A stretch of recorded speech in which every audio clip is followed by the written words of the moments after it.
오늘 읽은 본문을 통해서 우리가 오늘과 다음 주에 걸쳐서 이 말씀을 나누려고 합니다.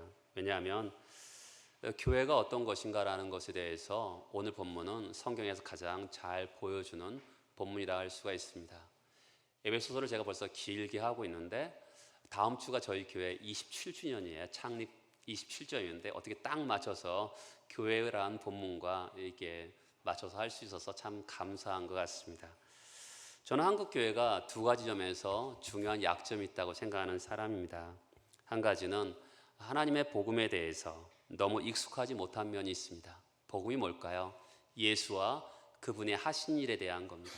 그분이 우리에게 하신 사건에 대해서 가르쳐 주고 있는 것을 충분히 성도들에게 잘 들어가게 하는 부분에서 첫 번째 약점이 있습니다. 두 번째는 성경이 가르치는 교회를 잘 모릅니다. 사람들은 교회가 이런저런 문제들이 참 많기 때문에 교회가 문제만 없으면 된다라고 생각합니다. 문제가 있을 수 있죠. 그럼에도 불구하고 그것을 교회가 이런 것을 극복해 나가면서 성경이 보여주는 그런 모습으로 어떻게 빚어갈까라는 이런 고민이 굉장히 약하고 일반적인 관점에서 교회를 생각하는 경향이 있습니다. 이것이 한국교회의 두 번째 약점이라고 할 수가 있습니다. 그런 가운데 오늘 본문은 교회는 무엇인가, 교회의 특징은 무엇인가 라는 것을 잘 보여주기 때문에 두 번에 걸쳐서 나누어 보려고 합니다.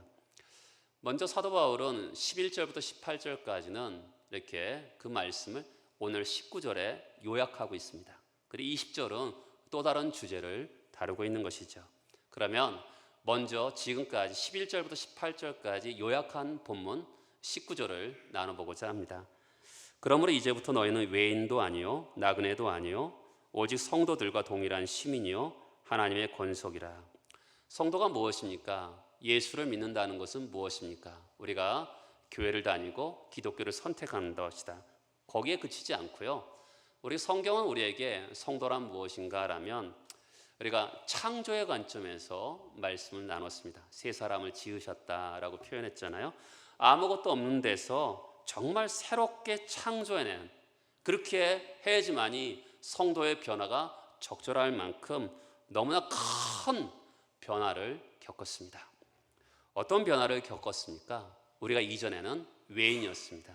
이전에는 나그네였는데 예수를 만나고 복음을 통하여서 우리는 더 이상 외인도 아니고 나그네도 아니고 성도와 동일한 시민이 되고 하나님 나라의 가족이 되었습니다.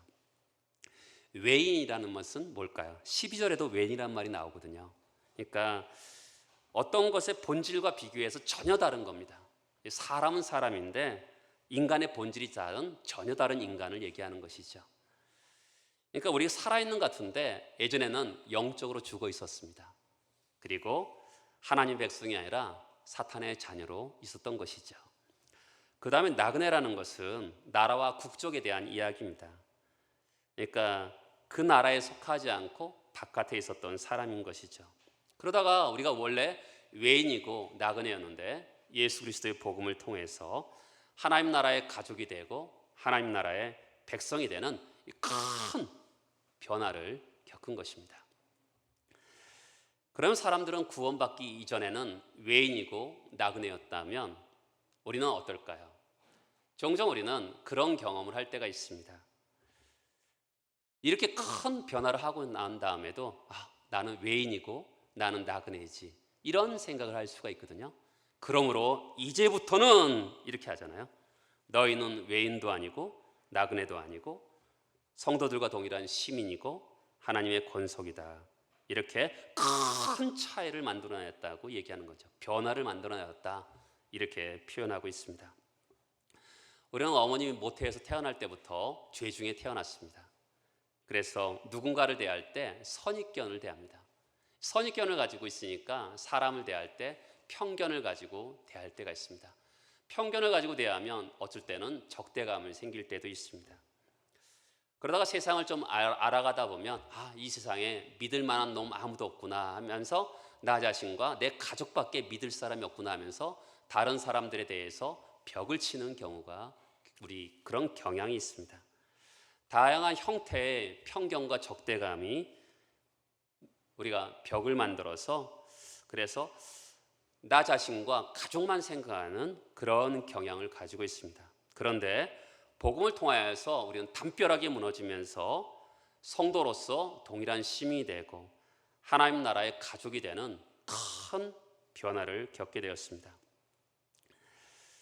우리가 이 시대는 어떻습니까? 우리가 어떤 벽이 있습니다. 지역 감정의 벽, 남녀의 차별의 벽, 그리고 민족주의의 벽이 있습니다. 그런데 하나님께서 우리를 담벼락을 다 무너뜨리시고 하나가 되심을 통해서 성도로서 동일한 시민이 되고 한 가족으로 우리를 불러주셨기 때문에 이런 담을 우리 삶 가운데 속에서 무너뜨리고 살아야 되죠. 다른 인생이잖아요. 큰 변화를 줬잖아요. 남녀 차별이 있을 수 있습니다. 지금도 그렇죠. 그런 것을 담을 쌓지 않고, 그리고 또한 지역 감정을 가지고 사람들이 이익을 보려는 사람들이 있습니다. 그런 것도 무너뜨리고, 또 민족주의의 담도 있습니다. 여러 가지 우리나라에도 외국 사람들이 참 많이 들어옵니다.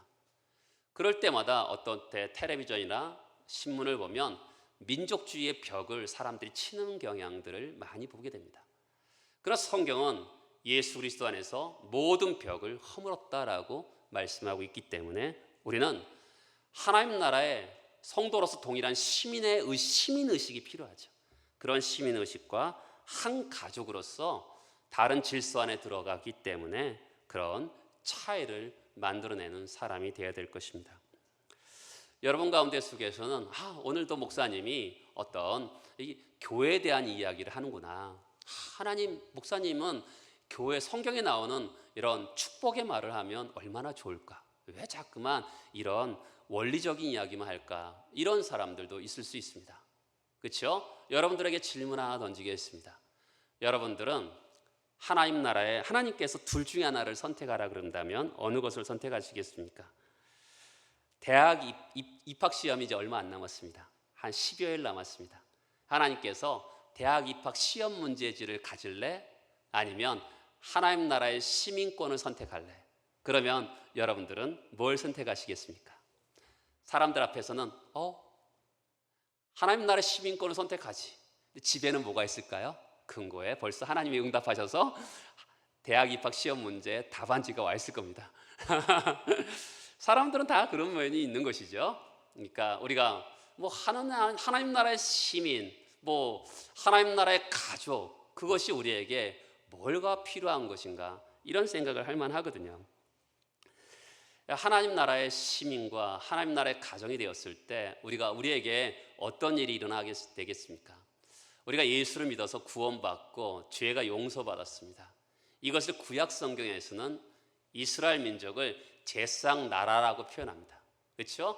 우리가 하나님의 시민이다라는 표현을 구약 성경은 바로 하나님 나라의 제사장이다라고 표현합니다. 신약 성경은 예수께서 우리가 가장 잘 쓴 표현인 하나님 나라 이런 표현을 쓰고 있습니다. 그러니까 우리가 하나님 성도로서 동일한 시민이 되고 하나님 나라의 가족이 되었다는 것은 하나님 나라 안으로 들어갔다 이렇게 표현하는 것이 정확한 표현일 것 같습니다. 이게 하나님 나라 안으로 들어갔어요. 그 하나님 나라가 뭘까요? 그렇죠? 우리가 하나님 나라가 뭔가라는 질문을 하셔야 되겠지 않겠습니까? 하나님 나라의 왕은 하나님이십니다. 그렇죠? 그 하나님의 법이 통치하고 하나님의 질서가 통치하는 나라가 하나님의 나라인 것이죠. 그러면 하나님 나라의 왕이신 그 하나님은 과연 어떤 분이실까요? 이사야 40장에 보면 이렇게 표현합니다. 손바닥으로 바닷물을 재셨다라고 표현하고요. 뼘으로 하늘을 재셨다라고 표현합니다. 하늘이 얼마나 큽니까? 그런데 하나님의 뼘으로 하늘을 재었다. 그러니까 하나님의 크고 광대하신 것을 그렇게 표현합니다. 나라도 얼마나 많습니까? 제가 초등학교 다닐 때보다 지금은 나라가 더 많아졌습니다.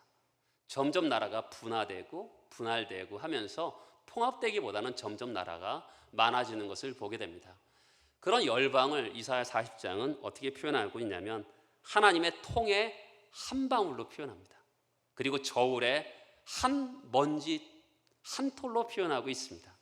그만큼 하나님은 크고 광대하신 분이신 거죠. 우리가 하나님 나라 안에 들어갔습니다.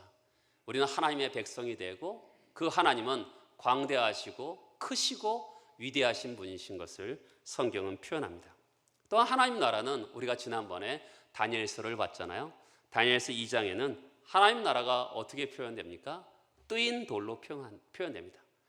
산에 올라가면 너무나 평범한 그 돌 하나로 하나님 나라를 표현하고 있습니다.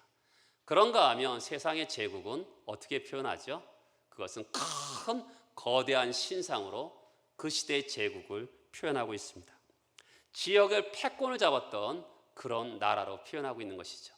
머리 있는 금신상은 바벨론 느부갓네살을 상징하는 것이라고, 또한 가슴은 은으로 되어 있는데 그 페르시아 제국을 상징하는 것이고, 또한 배는 동으로 되어 있는데 헬라 제국을 상징하고, 또 다리와 또 발가락은 철과 흙으로 되어 있는데 로마 제국을 상징합니다. 세상 나라는 너무 특별하게 표현하고 있습니다. 금으로, 은으로, 동으로 만들어졌다. 정말 가치롭게 보입니다. 그렇죠? 반면에 하나님 나라는 뜨인 돌, 너무나 평범해 보입니다. 그런데 다니엘서 2장에 보면 때가 되니까 뜨인 돌이 거대한 신상을 깨트리면서 정말 바람에 나는 겨처럼 먼지처럼 무너지게 하는 것을 볼 수가 있습니다. 세상 나라는 화려하고 거대해 보여도 때가 되면 망하는 것입니다. 그런데 하나님 나라는 굉장히 뜨인 돌처럼 평범해 보이지만 영원한 나라인 것이죠. 이런 면에서 우리는 과연 나라가 멸망할까라는 것을 우리는 사실 많이 본 적이 없습니다. 그런데 우리는 다 소련이 무너지는 것을 봤습니다. 미국의 요즘의 경제 상황이나 이렇게 하는 행동을 보면 끝물에 다가왔다는 것을 이렇게 볼 수가 있어요. 세상의 어떤 제국도 거대하고 화려해 보이지만 때가 되면 사라집니다. 그러나 우리가 그 하나님 나라의 시민으로 있는데 그 나라는 영원하고 참된 나라인 것입니다. 자, 시민 따라서 해보시겠습니까? 법적인 관계. 여러분, 지금 사도 바울은 우리에게 시민, 이 법적인 관계를 얘기하고 가족을 얘기합니다. 가족은 어떻습니까? 친밀하고 가까운 관계로 설명하고 있습니다. 이 하나님 나라를 두 가지의 개념으로 설명하고 있는 거예요. 법적인 개념과 가깝고 친밀한 개념으로 우리에게 설명하고 있습니다. 자, 법적인 개념을 잘 먼저 생각해 볼 필요가 있습니다.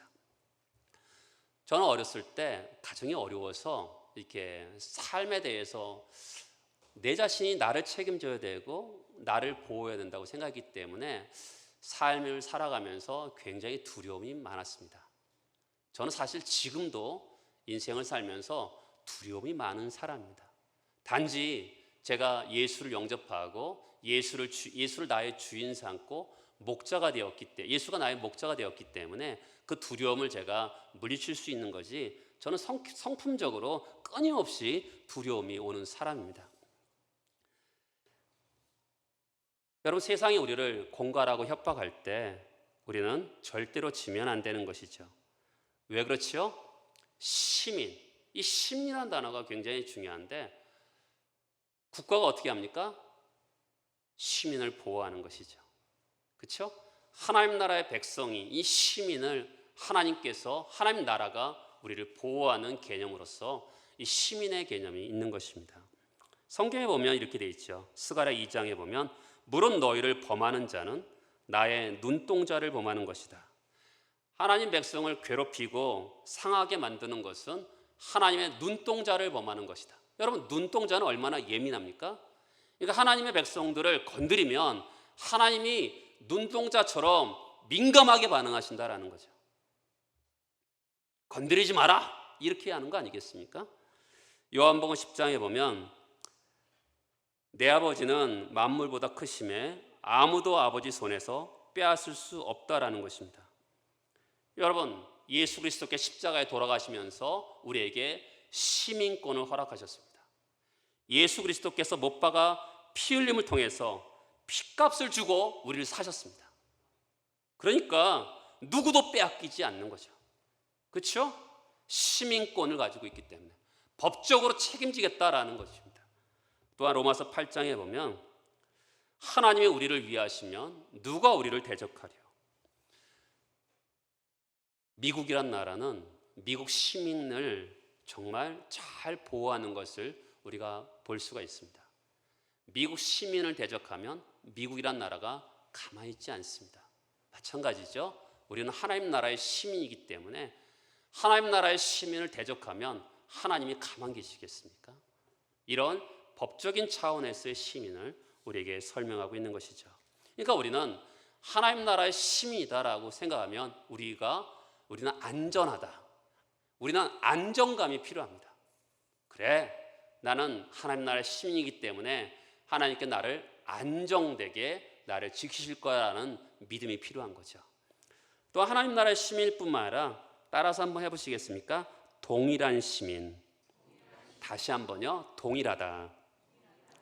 기독교의 가장 독특한 건 뭐냐면 사람이 근본적으로 동일하다는 것입니다. 예수를 믿으면 사람들이 차이가 있네? 이것은 복음을 이해하지 못하는 것입니다. 하나 예를 들어보겠습니다. 대학교 교수가 중학교 14살 청소년에게 나는 너보다 똑똑해 이렇게 말하면 그 사람은 바보입니다. 나이가 한 50 정도 됐을 거고 청소년은 나이가 14살밖에 안 되었는데 누가 더 똑똑한지 뭘까? 이러면 이 사람은 바보죠. 자기는 50년 동안 공부한 사람이고 그러면 비교하려고 그러면 어떻게 비교해야 되죠? 자기가 14살 때랑 이 친구랑 비교해야 되는 거 아니겠습니까? 나이가 50된 사람하고 14살하고 비교하는 것은 아닌 거죠. 또 사람이란 알 수가 없는 거예요. 저는 중학교 때까지는 키가 굉장히 작았습니다. 저는 항상 앞에 앉았어요. 너무 작아가지고. 갑자기 큰 거죠. 1년에 한 10cm씩 컸습니다. 사람들이 저를 볼 때마다 일주일마다 키가 큰다고 얘기했습니다. 사람은 모르는 거예요. 그러니까 넌 옛날에 나보다 작았네 라고 하는 사람도 있었지만 그러나 여러분 사람은 신앙의 차이도 그래요. 그 사람이 아직 크는 시간이 없었기 때문에 그렇지 그 사람이 어느 순간에 확 클지 누가 알겠어요. 우리는 또한 아브라함과 이삭과 야곱과 동일한 시민입니다. 아브라함은요 이삭을 바쳤던 사람이고 또한 다니엘은 하나님을 위해서 사자 굴속까지 들어간 사람입니다. 엘리야는요 850대 우상 숭배자들과 싸워서 이긴 사람입니다. 그런데 그 사람이 동일한 시민이라는 거죠. 다시 한번 따라서 법적인 차이가 없다. 시민이라는 것은 법적인 거라고 말씀드렸잖아요. 사람들은 종종 이렇게 생각합니다. 목사님, 저는 그렇게 훌륭한 성도들처럼 1등 신자는 못 되고요. 저는 2등 신자예요. 자기 자신을 자꾸만 깎아버리는 사람들이, 위축하는 사람들이 종종 있습니다. 왜 그럴까? 이 세상은요, 귀족이 있었고 평민이 있고 노예가 있었던 세상입니다. 그리고 세금을 많이 내는 부자도 있고요, 가난한 사람도 있습니다. 또한 재능이 출중한 사람도 있고 재능이 별 볼 일 없는 사람이 있습니다. 이것이 세상이 이 땅을 규정하는 방식입니다. 그런데 하나님 나라의 질서는 다릅니다. 은혜가 통치하는 거죠. 그렇죠? 자격이나 조건이나 행한 것이 없이 하나님의 은혜로 다 구원받았습니다. 그렇기 때문에 1등 신자, 2등 신자 없습니다. 다시 한번 말씀드립니다. 우리는 다 동일한 신자죠. 그렇죠? 다 동일합니다. 차이가 없어요. 다 하나님의 보배로운 자녀일 뿐인 것이죠. 그래서 우리는 보잘것없고 자격이 없지만 어떻게 해요? 하나님의 보좌 앞으로 누구든지 담대히 나아갈 수 있는 그런 자격을 갖춘 사람인 것입니다. 하나님께서, 예수 그리스도께서 생명길을 열어놓으신 그 길을 따라서 담대히 누구든지, 법적인 차이가 없어요. 부자든 가난한 사람들이든 권력이 센 사람이든 권력이 약한 사람이든 아무런 관계없이, 노인이든 어린이든 아무 관계없이 동일한 시민으로서 하나님 앞에 나아가는 사람이 되는 것입니다. 삭개오든지 창녀든지 정말 남자든지 여자든지 누구든지 차별이 없죠. 그렇죠?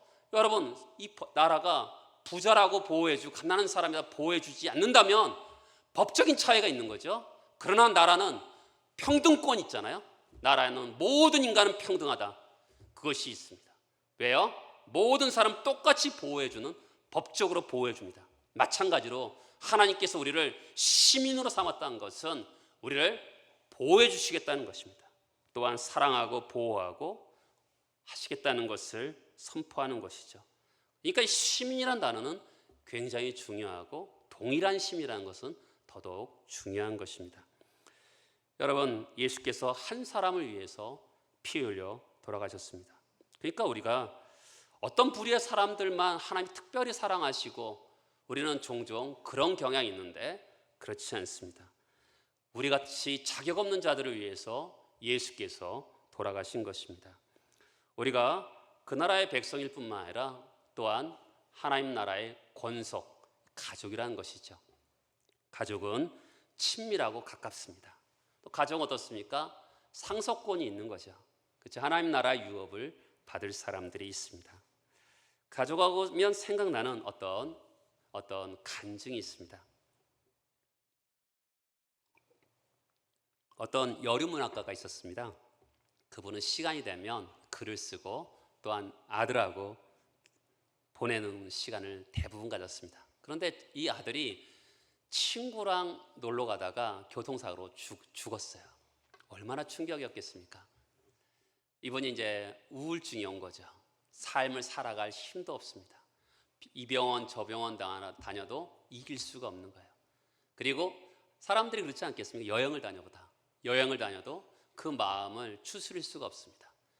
옆에 있는 사람들이, 예수를 믿는 사람들이 교회를 오십시오 이렇게 초청하게 되었습니다. 교회 왔는데 이 목장에 들어갔습니다. 구역에 들어갔죠.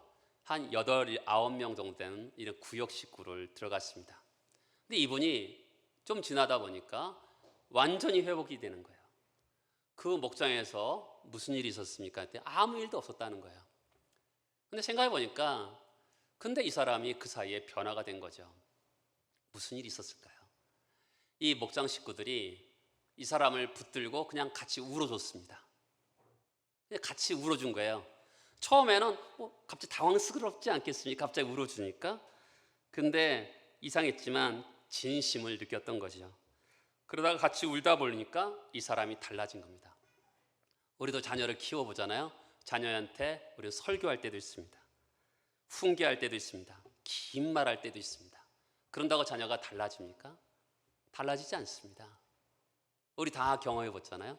근데 자녀를 위해서 눈물로 기도하고 또 눈물로 기도하다 보면 어느 날 그 자녀를 가슴에 품고 서로 안을 때 울컥하면서 눈물이 흘러나오지 않습니까? 그럴 때 자녀가 변하는 거죠. 그러니까 하나님 나라의 가족이라는 것은 바로 그런 개념이 있습니다. 우리가 성도로서 동일한 시민과 또한 하나님 나라의 가족이 되었는데 그렇게 돼서 어떻게 되냐면 교회를 이루는 겁니다. 21절과 22절에 보면 주 안에서 성전이 되어가고 한 가족으로 꾸며서 무엇을 하냐면 서로 연결하여서 주 안에서 성전이 되어갑니다. 이것이 교회의 첫 번째 특징입니다. 함께 연결되었다. 이것은 다음 주에 볼 것이고요. 첫 번째 교회의 특징은 뭐냐면 성전이 되어가고 이것이 첫 번째 교회의 특징입니다. 두 번째 특징은 뭐냐면 22절에 보면 하나님의 거하실 처소가 되었다라는 것입니다. 이것이 교회의 두 번째 특징입니다. 교회의 첫 번째 특징이 뭐라고요? 성전입니다. 성전은 거룩할 성자를 씁니다. 교회의 첫 번째 특징은 거룩함이라는 것입니다. 교회를 교회되게 하는 첫 번째 특징은 바로 성결함과 거룩입니다. 성결함과 거룩을 다르게 표현하면 이렇게 표현하죠. 구별되고 다르다라고 표현할 수가 있는 것이죠. 거룩이라는 것을 두 가지로 표현할 수가 있습니다. 첫 번째는 진리의 성결함, 두 번째는 삶의 거룩, 이렇게 표현할 수 있을 것 같습니다. 세상과 구별되는 핵심은 뭐냐면 진리의 순결함에 있는 거죠. 저는 목사로서 미약하고 한계가 있는 사람입니다. 그렇지만 진리의 순결함을 지키려고 하는 사람이기도 합니다. 교회의 거룩의 가장 큰 핵심은 진리의 순결함이 살아있는가라는 것입니다. 저는 우리 교회 부임한 지 벌써 17년이라는 세월이 흘렀습니다. 저는 언젠가는 은퇴하게 되고 새롭게 목회자를 모시게 될 때가 있을 것입니다. 그러면 어떤 목회자를 구해야 될까요? 저는 진리의 순결함이 살아있는 그런 목회자를 구해야 된다고 생각합니다. 설교를 잘하느냐 못하느냐는 다릅니다. 여러분, 설교를 잘하는 것은 은사에 해당되는 겁니다. 그러니까 설교에 은사가 있는 사람이 분명히 있습니다. 그러나 설교를 은사가 없지만 성경을 잘 가르쳐 내야 되는 것이 목사의 사명이기도 합니다. 혹시 설교의 은사는 없지만 성경을, 예수 그리스도의 그 사건과 예수 그리스도께서 우리에게 말하고자 하는, 성경이 말하고자 하는 그 진리의 순결함을 가르치는 그런 목사를 모셔야 되는 것이죠. 여러분, 우리는 한 가족이 되었습니다. 한 몸이 되었습니다. 하나가 되었습니다. 그렇다고 우리는 거짓을 덮어버린자, 이래서는 안 되는 것이죠. 성경은 진리를 위해서 피 흘리기까지 싸워야 된다고 분명하게 말씀하고 있는 것이죠. 진리를 왜곡하고 진리를 타협해서는 절대로 안 되는 것입니다. 진리의 순결함을 지키기 위해서 우리 목숨이라도 내놓을 수 있는 것이 바로 성경이 말하는 진리의 순결함인 것인 거죠. 교회가 거룩하다 말할 때 그것은 진리의 순결함을 이야기하는 것입니다.